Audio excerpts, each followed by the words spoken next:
Friends, in the last session, we introduced what is called as Wheatstone's bridge or Wheatstone's network.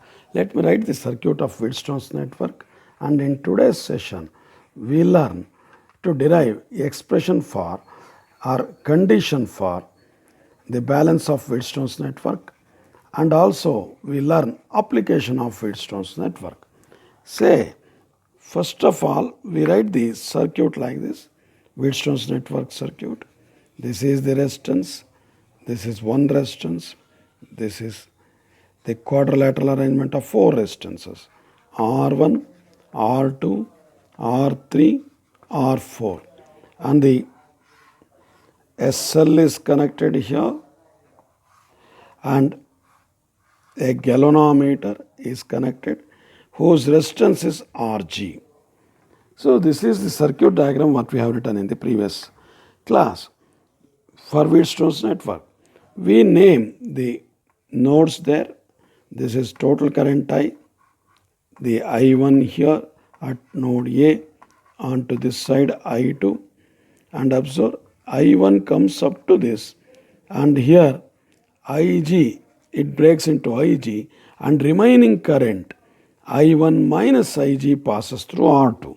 In the same manner, Ig comes up to this node, say if we call this as B, C and D. Say Ig comes up to D and I2 comes up to D, where they get added to produce I2 plus Ig in R4 up to this level, I2 plus I4, and then I2 plus I4 and I1 plus I1 minus Ig combined to give I again, and the current comes back to battery. This is the circuit, and these are the set of currents what we have written in the last session. Now, applying the Kirchhoff's laws, we write equations and we apply the balance idea, that is criteria, the galvanometer current 0, then we will get the balance condition, that is the relation between R1, R2, R3 and R4. For that, we first apply the Kirchhoff's laws. Say whenever we apply Kirchhoff's voltage law, we have to write the mesh name. We have to write like this, say applying KVL, Kirchhoff's voltage law, to mesh ABDA. Observe, without this sentence, one must not write, because by this sentence we mention the direction in which we look into the circuit, that is traversing direction. Say ABDA. Say, as we said, we write plus and minus for the resistance. Say current I1 is passing from this way, so this should be plus, this should be negative. Ig is passing through galvanometer from top to bottom, plus, minus. High voltage to low voltage. I2, A to D, this is plus, this is minus. Now, we write the equation. Say first, I write the meshes, say product of current and resistances, A to B, I1 R1 is the product, I write. We write the sign later on. And B to D, Ig Rg is the product of current and resistance. And D to A, I2 R3 is the product, I2 R3. And algebraic sum of potential differences in a mesh is 0 according to second law. Therefore, this should be equal to 0. But now we all set to write the sign there. A to B, we are looking from ABDA, A to B. In I1 R1, we first get positive, later on negative, fall in potential, so put a minus sign there. And then Ig Rg, also plus to minus, so put a minus sign there. I to R2, observe, D to A we are looking. First we get negative of the negative part of the resistance and positive. Therefore, rise in potential, this is positive. At balance, say, at balance, as we said, Ig equals 0. If we put Ig equals 0, we can simply write I1 R1 equals I2 R3. We call it as equation 1. Now, in the same manner, we apply the equation, we apply the KVL for BCDB, I write applying KVL for mesh BCDB, BCDB, like this. Say, observe. How we write that? Just look into the things. Again, B to C, first thing. I1 minus Ig is the current R2. We write the polarity here. B to C current flowing. So this is positive, this is minus. And C to D, say we write D to C current flowing. Therefore, this is positive, this is negative. Say current flowing direction. From where it starts, that is positive. From where it ends, it is negative. Therefore, in that way, first we write down B to C. I1 minus Ig is the current and resistance is R2. I1, I write down, just observe. I1 minus Ig into R2. And then, observe, second term, C to D, current I2 plus Ig and R4 product to be written. I2 plus Ig and R4. Last one, say D to B, Ig into Rg to be written. We write Ig, Rg. As there is no power supply or anything, this algebraic sum should be 0. But observe the directions to be sign to be written. B to C for plus first and then minus. That is fall in potential. So it is minus sign there. And then C to D, first we get minus and then plus. So rise in potential plus there. And last one, IGRG. Say we are going from D to B, first we get minus and then plus. So rise in potential, that is also plus. So with this, we write like this, just observe. At balance, let me write here.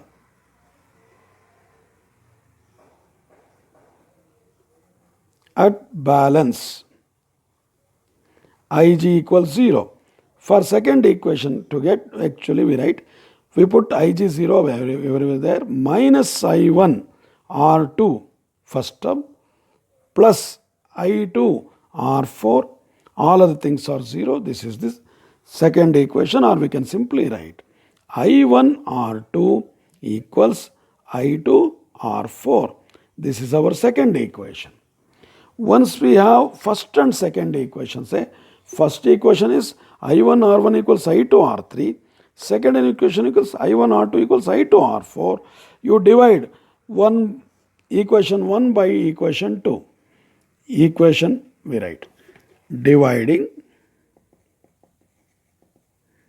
equation 1 by equation 2. What we get, we just write down. Dividing equation 1 by equation 2. On the left hand side, we have I1 R1 by I2 R2. On this side, right side, I2 R3 by I2 R4. Observe, cancelling all these things there, we have R1 by R2 equals R3 by R4.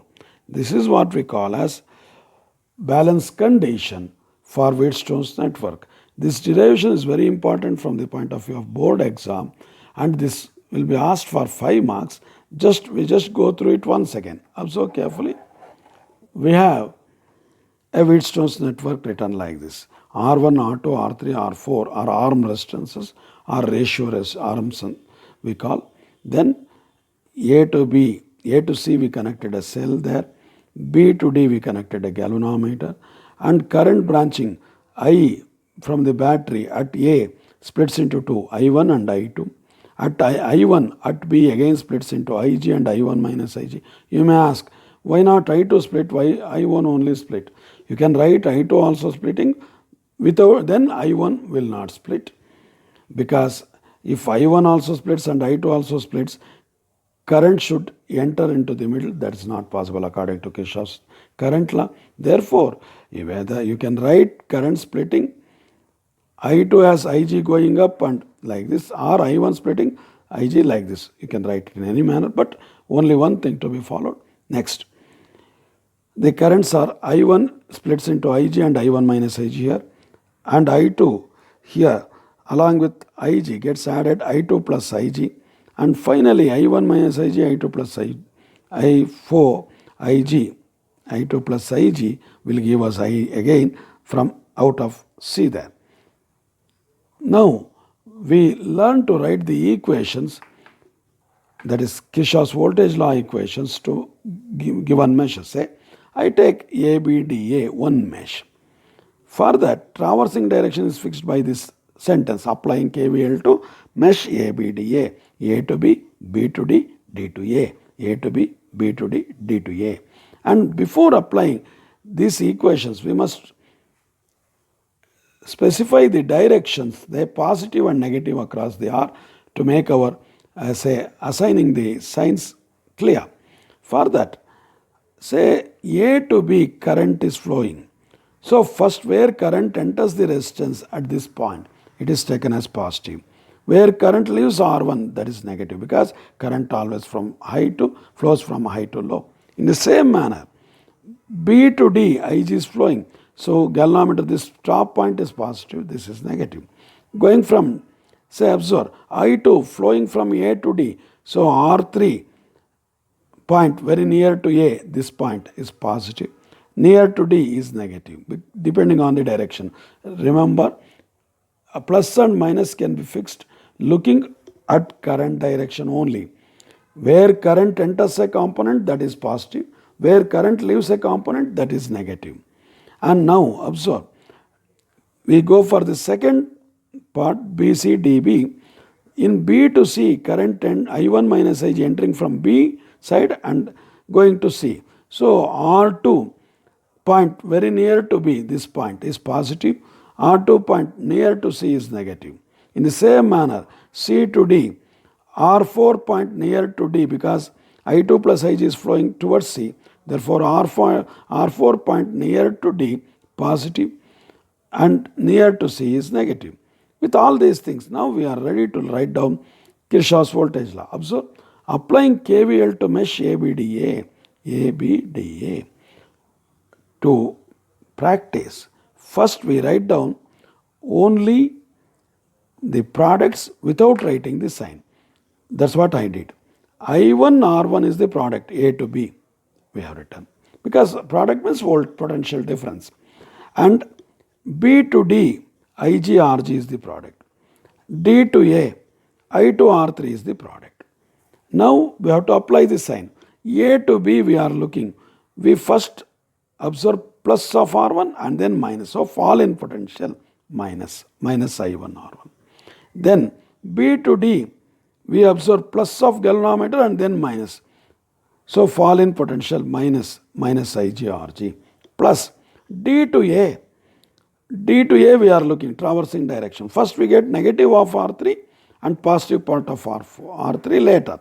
So rise in potential, I have written plus there. At balance, as we said in the previous class, galvanometer current should be 0, Ig equals 0. Therefore, putting Ig 0 here, we get I1 R1 equals I2 R3. That we call as equation 1. Now applying KVL to mesh BC DB.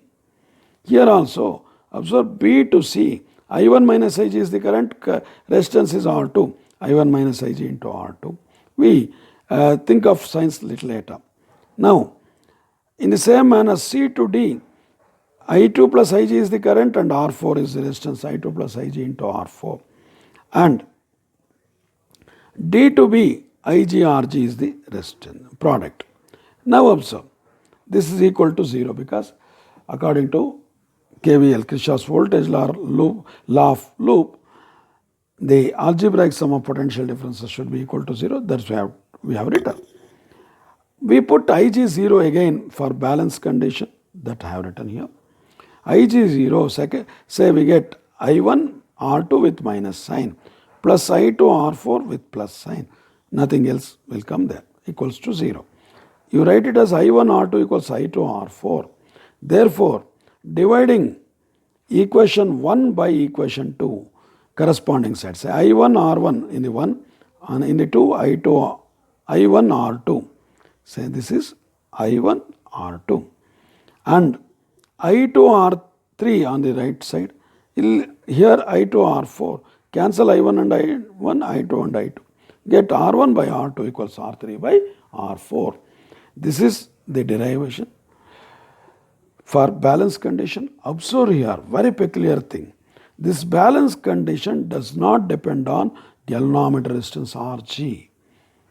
That means galvanometer, whether it is of low resistance, whether it is of high resistance, or if the galvanometer is there or not, or if the galvanometer is removed and only one wire is connected B to D, that is zero resistance between B to D, this balance condition once set in, nothing will happen. R1 by R2 remains as R3 by R4. As long as you keep, you can change the galvanometer. You can remove the galvanometer, or you can remove the galvanometer and connect a wire between B to D, that is a zero resistance. Nothing happens to the circuit. Once balance is achieved by this ratio R1 by R2 equals R3 by R4, galvanometer resistance is immaterial. You can make it zero by removing it and connecting it B to D by a wire, or making it infinity by removing altogether Rg. The galvanometer is completely, you can remove it. Then no connection between B and D, that acts like an infinite resistance. Even then the bridge is balanced. That means R1 by R2 is R3 by R4 is always valid. It is independent of galvanometer resistance. With these things, now we learn about application of Wheatstone's network, what we call as meter bridge. Say it is just a modified form of Wheatstone's network, where there is a provision for varying the few resistance values and getting the value of the resistance what we want to find. That is, if we have a conductor whose resistance is to be calculated or measured by using that meter bridge, we can do that by the principle of Wheatstone's network that we want to learn. We learn about meter bridge, the application of Wheatstone's network, in the next session. There I conclude this session.